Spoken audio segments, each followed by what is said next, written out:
मुआज़्ज़ज़ सामीन, अस्सलामु अलैकुम वरहमतुल्लाहि वबरकातुहू। द चिट्ठी न्यूज़ चैनल पर मैं सरफराज फाजिलपुरी आपके सामने बहुत ही अहम मौजू पर, बहुत ही अहम मसले पर आपसे बात करने के लिए, आपसे गुजारिश करने के लिए, आपसे अपील करने के लिए हाजिर हुआ हूँ। मुआज़्ज़ज़ सामीन, जैसा कि आप जानते हैं कि हिंदुस्तान के मुश्तरका तहजीब की अलामत उर्दू है। ये उर्दू जबान हमारी मादरी जबान है। इस जबान की पासवानी, इस जबान के बारे में फरोग के बारे में फिक्र करना और इसकी तरक्की के लिए लाहिया अमल तैयार करना हम सब की जिम्मेदारी है।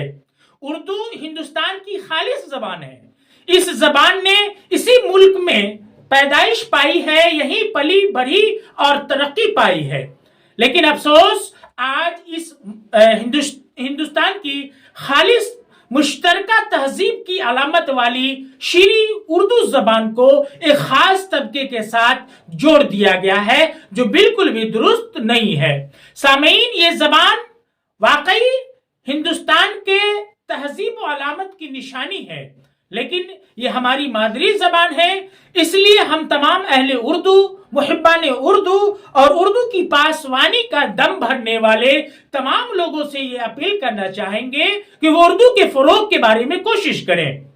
अगर हमने उर्दू के तरक्की के बारे में लाहे अमल तैयार करके और उसको अमली जामा नहीं पहनाया और उर्दू के फरोग के बारे में कोशिश नहीं की, तो वो दिन दूर नहीं कि दिगर जबानों की तरह उर्दू जबान भी एक दिन हमारे दरमियान से नापैद हो जाएगी और दिगर जबानों की तरह ये जबान भी मुर्दा हो जाएगी। अगर हम चाहते हैं कि ये जबान तरक्की पाए, फरोग पाए और इसकी रसाई अवाम तक हो, तो इस जबान को हम आम जबान बनाने के लिए अपने घरों में इसके बोलचाल को आम करें। उर्दू के तालीम का सिलसिला कायम करें। अपने बच्चों को उर्दू तालीम दिलाना अपने ऊपर फर्ज कर लें। जिस तरह से दिगर मज़ामीन के लिए माहिर असातिज़ा का तयन करके ट्यूशन लगाते हैं, कोचिंग पढ़ाते हैं, उसी तरह से हमें उर्दू जबान के फरोग के लिए भी माहिर असातिज़ा की खिदमत लेनी चाहिए। अगर हमारे घरों में उर्दू तालीम हासिल करने वाले बच्चे नहीं हैं या हमारे घर में उर्दू सीखने वाले अफराद की तादाद कम है, तो हम अपने आस पड़ोस के बच्चों को उर्दू तालीम दिलाने का सिलसिला जारी करें। उन्हें मकातिब के जरिए से, उन्हें मदारिस में तालीम दिलाकर, उन्हें उर्दू माहिरीन असातिज़ा से तरबियत दिलाकर, उर्दू पढ़ाकर सिखाकर उर्दू जानने, लिखने, पढ़ने, बोलने वाला बनाए। और तमाम साथियों से गुजारिश है कि हमारा जो भी काम हो वो उर्दू जबान में किया जाए।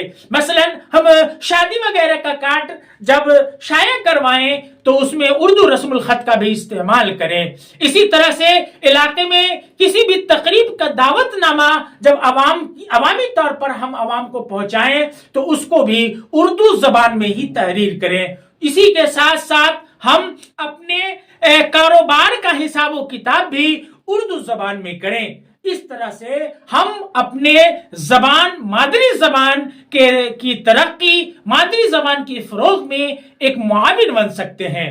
अगर हमने इस बारे में फिक्र नहीं की, हमने उर्दू जबान के फरोग के बारे में लाहे अमल तैयार नहीं किया और अपने बच्चों को उर्दू पढ़ाने की कोशिश नहीं की, तो हम याद रखें कि हमारी आने वाली नस्ल उर्दू जबान के बर्बादी का हमें ही जिम्मेदार ठहराएगी। हम ही उसके जिम्मेदार बनेंगे। तो हम ऐसा न हो, इसलिए उर्दू के फरोग के बारे में कोशिश करें। हमें उम्मीद है कि हमारी बातें आपको पसंद आई होगी।